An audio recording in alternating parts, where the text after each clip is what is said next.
Yaxshimsizlar do'stlar. Bugun sizlarga Rossiyaning Amdil tonuridan chiqqan eng yangi filmini siqida tavsiya qilmoqchiman. Filmdagi bosh personaj qurilish injener bo'lib, uyqusidan uyg'onibla atrofga qarab hayron qoladi. O'z ko'ziga ishonmay sirtqa chiqib shundoqli qarasa, o'zi o'ltirgan uyga ta'miratga tushib ketgan holatda. Atrofidagi dunyo bo'lsa, boshqachalar o'zgarib, uy imoratlar, yo'llar bo'shliqda laylab turgan. Ko'chadagi kishilarmi xuddi parchalayotgan pishloq o'xshash holatda ko'z oldida namoyon bo'ladi. Bu tushmidi yoki reallikdagi dunyo shumidi? To'satdan uning ko'z oldida qop-qora ko'langi paydo bo'lib, uning qarab itildi. O'ylamagan yerdan 3 kishi uni qutqizib oldi. Hamda uni qo'g'dab, o'zi turishlik bexatar joyga elib bordi.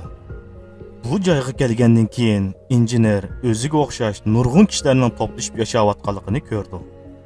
Top boshlig'i injenerga o'zining tush dunyosida ekanligini, bu yerda yashayotgan kishilarningmi qandaqdir bir dorining ta'sirida behush bo'lib, mushu tush dunyosiga kelib qolganligini, uzunga chiqib ketolmaganligini aytib berdi. Tushdan uyg'onishning hech bir amalini topolmagan bu kishilar faqatla bir maqsad bilan yashab kelyotdi. U bo'lsa-mu tozliqchilar deb atiladigan tush alvostisining hujumidan saqlanib, texmo bexatar joyni tepish edi. Ularning bu maqsadi amalga oshami yoki tushdan uyg'onishning chorasini tepib chiqami?